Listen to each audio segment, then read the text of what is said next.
Bonjour à tous, alors aujourd'hui je vous propose un exercice pour apprendre à faire des arbres de probabilité. Donc ici avec un exercice très simple, un enfant range ses chaussettes dans deux tiroirs.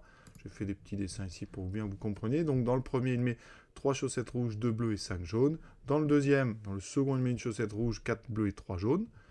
Il va choisir alors au hasard une chaussette dans chacun des deux tiroirs. Donc première question importante, la plus importante, c'est savoir représenter cette situation par un arbre, donc ce qu'on appelle un arbre de probabilité.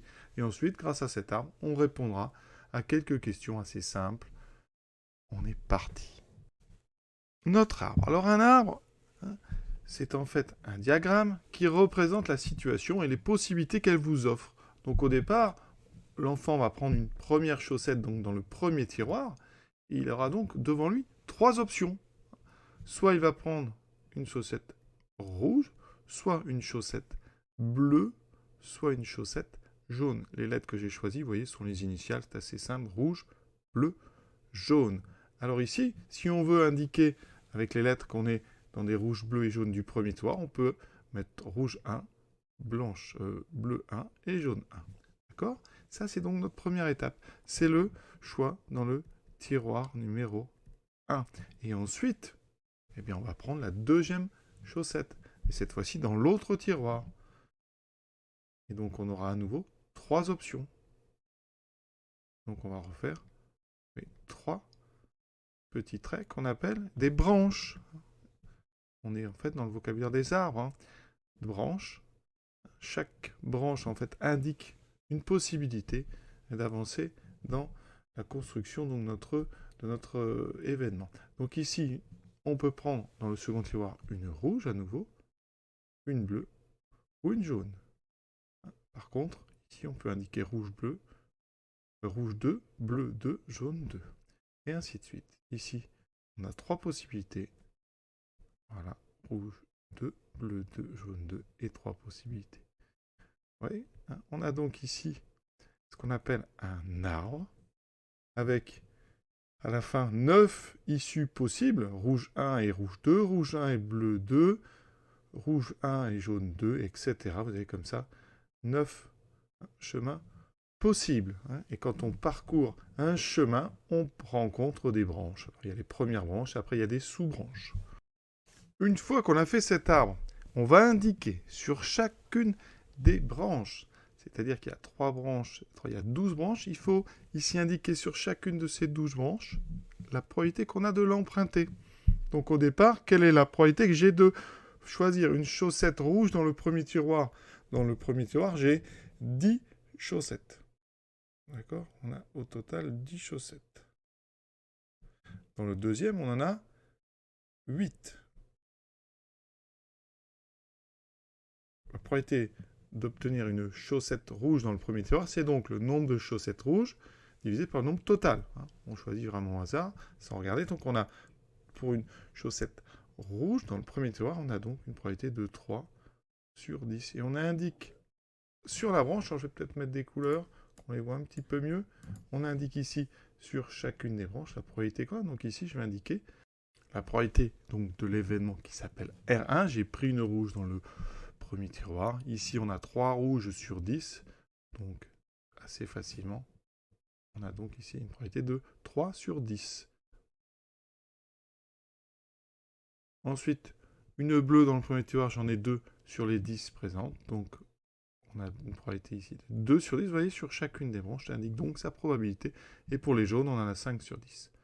Voilà. Alors après, on peut aussi simplifier les fractions. Donc, on va faire un petit travail à côté. Ici, 2 sur 10, mais on peut simplifier par 2. Ça fait 1 sur 5. Donc ici, à la place d'écrire 2 sur 10, on peut écrire 1 sur 5. Et 5 sur 10, vous simplifiez par 5, ça fait 1 demi. Ça fait 0,5. Donc on va écrire tout ça. Ça fera des fractions avec des nombres plus petits. Donc ici, 1 sur 5. 1 sur 2. Voilà. On s'est occupé du premier tiroir. Maintenant, dans le deuxième tiroir, quelle est la probabilité que je choisisse une chaussette rouge? Alors, on peut indiquer la probabilité de rouge. Eh bien, j'ai une rouge donc sur 8 chaussettes, donc j'ai 1 sur 8. chaque fois que vous voyez ici le chemin ici, c'est 1 sur 8.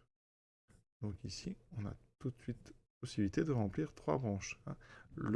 Choisir une rouge dans le second tiroir n'est pas du tout influencé par ce qu'on a pris dans le premier. Ce sont ce qu'on appelle des événements indépendants.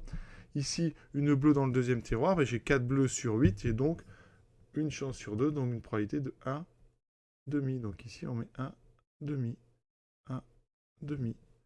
Et ensuite, on va s'occuper des jaunes. 3 jaunes sur 8, donc on écrit 3 sur 8.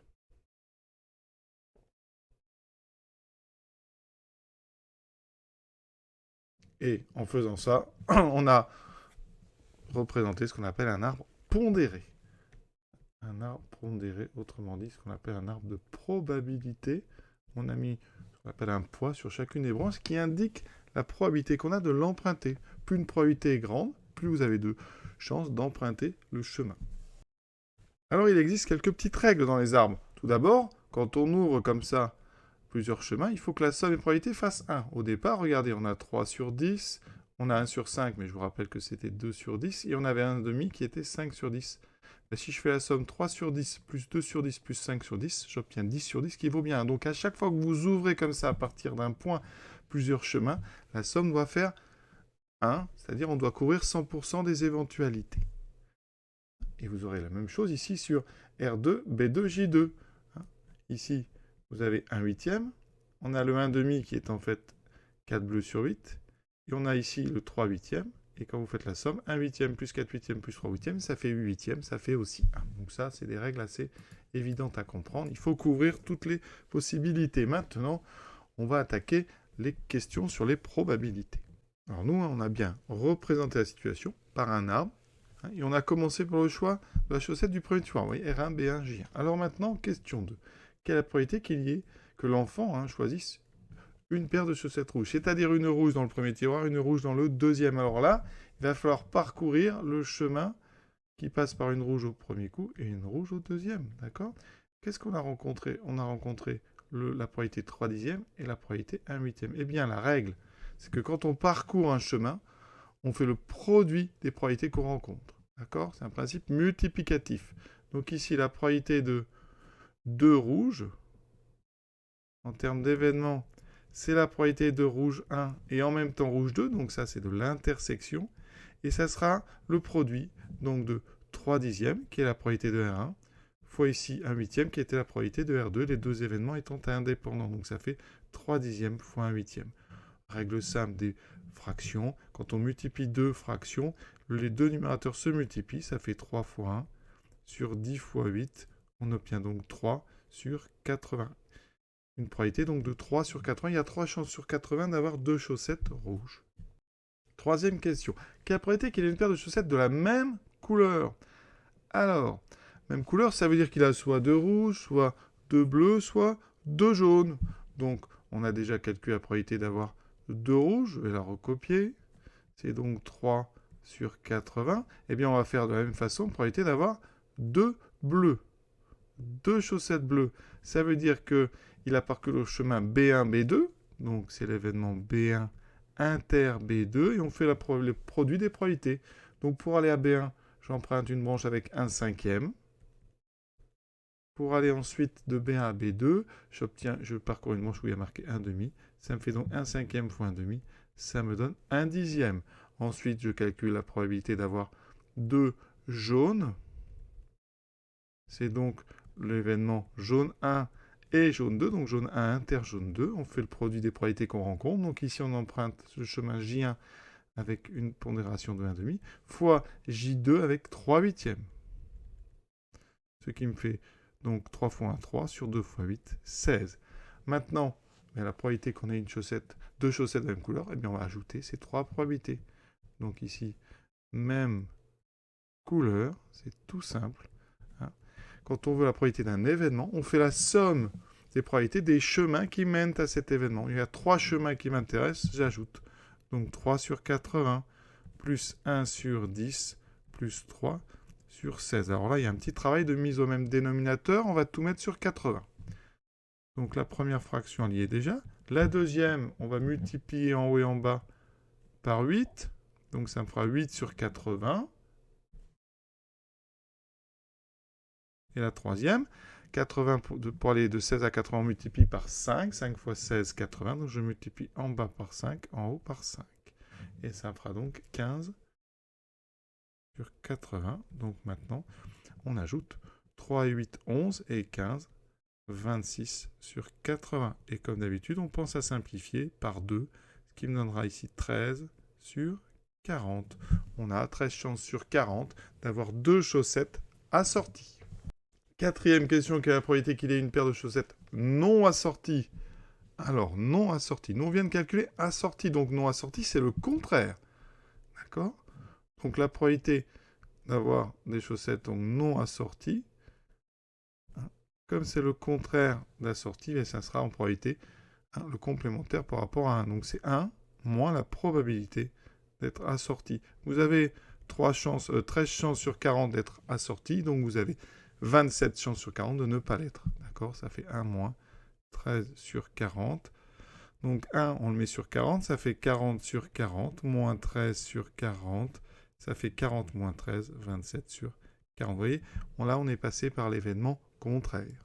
Alors, j'aurais pu faire autrement, en allant calculer, eh bien, la probabilité de tous les chemins qui mènent à 2 chaussettes de couleurs différentes. Par exemple, j'aurais dû faire R1, B2, R1, J2, B1, R2, B1, J2, J1, R2 et J1, B2. Vous voyez, ça aurait fait 6 calculs nouveaux, donc on aurait mis du temps. Il vaut mieux passer par le contraire, puisqu'on avait déjà calculé la probabilité d'avoir des chaussettes assorties. Voilà, cet exercice de présentation des arbres est terminé. Donc, les points importants. Donc, quand on remplit un arbre, il faut remplir donc les probabilités de chacune des branches que vous avez sur votre arbre, si c'est possible. D'accord ? En faisant ça, on fait ce qu'on appelle un arbre de probabilité ou un arbre pondéré. Ensuite, les règles. Eh bien, quand on ouvre comme ça plusieurs branches en partant d'un point, eh bien, la somme des probabilités doit être égale à 1 pour que vous couvriez bien tout ce qui est possible. Et ensuite, quand on parcourt un chemin, eh bien, on fait le produit des probabilités qu'on rencontre. Voilà, principe multiplicatif. Ensuite, la dernière règle qu'on a vue, c'est que quand on va probabilité d'un événement, eh bien, on calcule la somme des probabilités des chemins qui mènent à cet événement.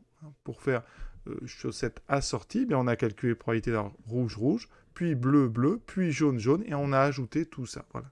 Exercice terminé. À très bientôt.